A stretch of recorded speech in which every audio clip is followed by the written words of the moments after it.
I've been wanting to do a video like this where we listen to a man of God's message, a short one, and measure it line by line, scrutinize it with the word of God, and see whether they line up with scripture, and see how many percentage lines up with scripture. The Bible says, greater is he that lives in me.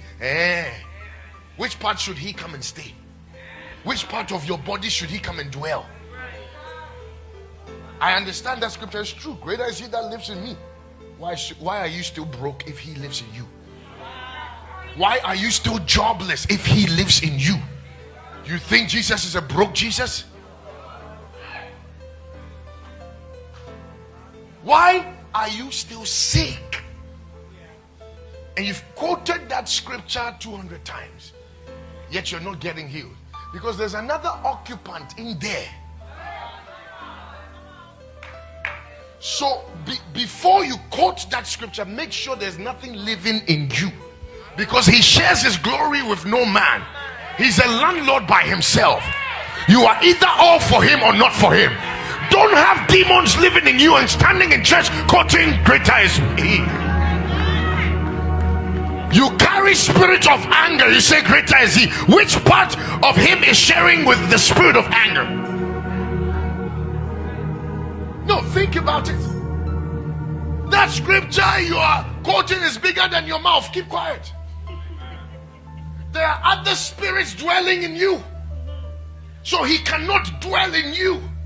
That's why you're still cursed. Am I making sense?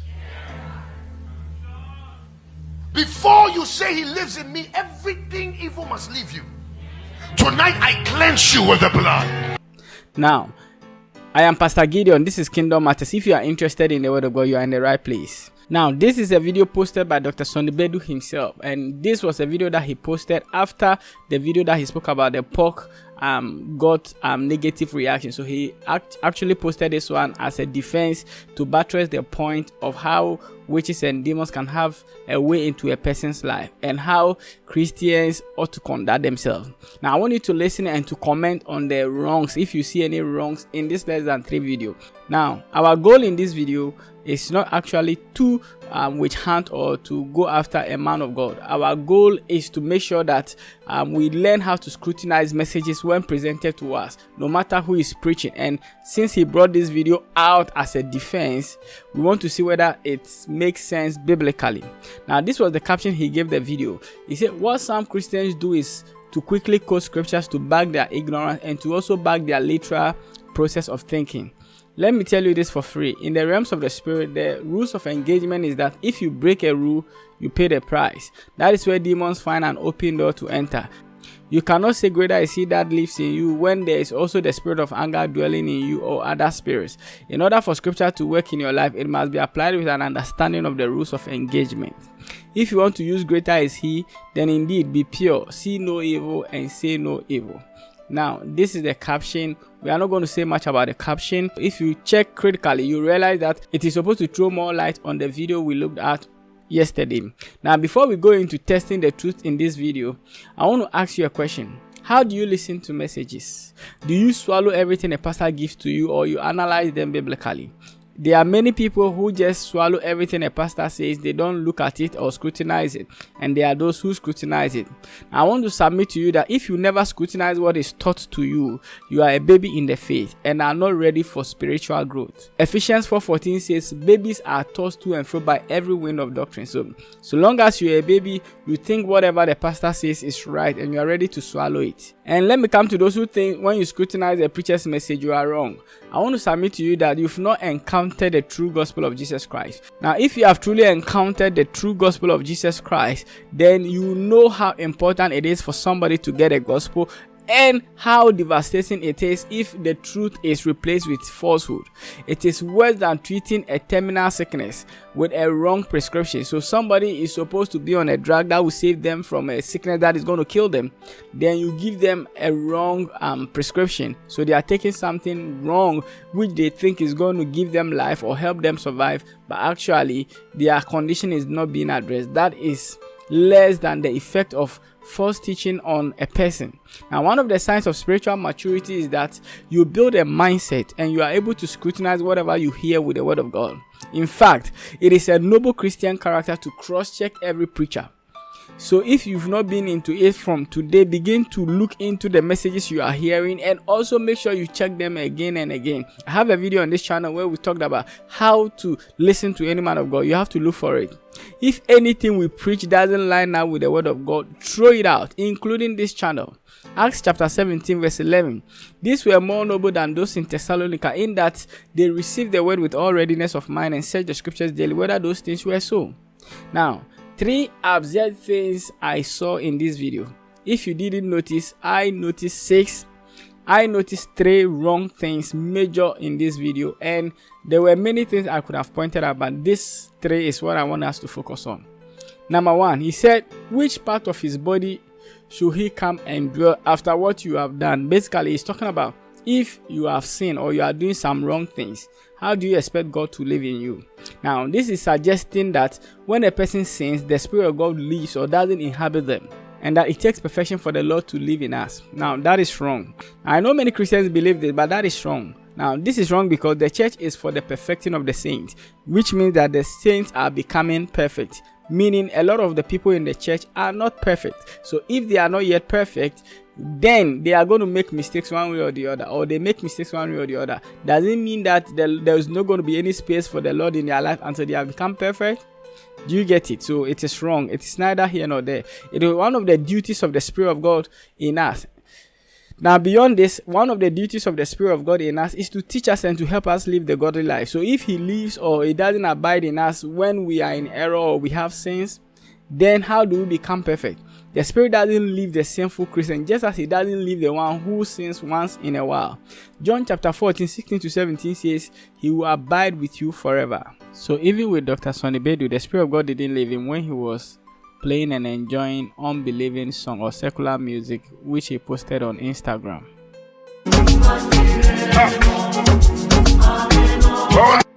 You want to bamba? You want to G with the big boys? Now you the wrong, get the kitty, you the wrong, get the coffee drink with a drop cup. Now, the second thing that was absurd in this video is the question he asked, that why are you still broke if Jesus is in you? Why are you still broke if he lives in you? Now, this is very, very wrong and absurd on all levels. It doesn't make any spiritual sense, sorry to say, at all. I wonder why they were clapping for him. Now, think about it this way. If being broke is a sign that Jesus is not in you, then it means that riches is a sign of the Lord's presence, right? Now, that is a big fat lie. Now, unfortunately, that is the messed up prosperity gospel in many churches in Africa. They preach that having Jesus means becoming rich and the end of all your troubles. Listen, that is a big error. Although God can do anything, he does bless his children with wealth. God can bless with wealth. The primary goal of the gospel is not to make us rich. You need to get this one locked in your mind. The primary goal of the gospel is not to make people rich physically. The primary goal of the gospel is to reconcile us to God by getting rid of all our sins and giving us the life of God, making us part of God's family. Anybody who preaches that being saved means physical prosperity doesn't know what he's talking about. That's why everyone who believes this gospel is in the city centers. They never hear God. God never calls them to go to the backside of civilization or to go live in a poor village somewhere. No. As for them, they are supposed to be in a comfortable place. And they make those who are laboring for the gospel, who are preaching the gospel to people and winning souls in very, very poor places, feel like they are failures. Meanwhile, that is success in the eyes of God. In God's eyes, obedience to what God leads you is what is successful. So, does it mean that the one who goes to the village to preach and does not make money, does not have money? In fact, there's no offering because the people don't even use money. The only thing you get is people give you some yam and tomatoes and you barely survive. Are those ministers of God missionaries failures? Listen to me. Obey God and move to some places where the people don't spend money as a mission. Then you will understand that your prosperity gospel, which you are preaching, is something that is messed up. It's nothing compared to what Jesus Christ and the gospel is. For some people, the Lord will lead you into ventures that will prosper you, so you can support the work of the ministry, so that you can be of help to missionaries. And for others, God will lead you to missionary fields where you will barely have all your needs met. If you walk in obedience, you will go to that place. But in that place, you will barely have all your needs met. You will barely have all the social amenities of contemporary times. You will actually live in a very low standard life. But that is what purpose is about. That is what walking with the Lord. That's what a disciple of Jesus Christ is about. It's about following the Lord and going where He sends you to go. So Jesus in us is not for prosperity, it's not for jobs. 1 Timothy 6 verse 3 says, if any man teach otherwise and consent not to wholesome words, even the words of our Lord Jesus Christ, and to the doctrine which is according to godliness, he is proud, knowing nothing, but doting about questions and strife of words, whereof cometh envy, strife, railings, evil surmisings, perverse disputings of men of corrupt minds, and destitute of truth, supposing that gain is godliness. From such withdraw thyself. But godliness with contentment is great gain. Now, that's one of the things that the church must teach its members, that walking with the Lord, being obedient to God, and being content with what God allows you to have is a great gain. It's a great life. That is how life is supposed to be. But not to teach them that having Jesus means you have to prosper by all means. And now people do all wrong things, live in disobedience just to make it in this life. And pastors applaud people who make money. That was wrong.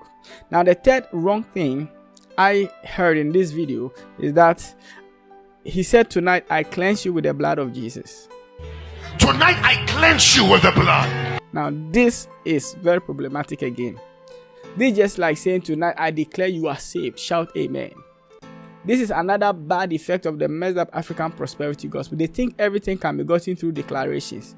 So receive your marriage, receive your breakthrough, receive this, receive this, receive it. I cleanse you by the blood of Jesus Christ. People don't think about it. They just shout amen. Be born again in Jesus' name. Would the person be born again? Is that the way to be saved? That is not the way for people to be washed clean by the blood of Jesus Christ. You cannot declare people to be clean by the blood of Jesus. People are clean when they open up to the gospel of Jesus Christ and they receive and declare faith in Jesus Christ. Then they are cleansed. 1 Corinthians 6:11.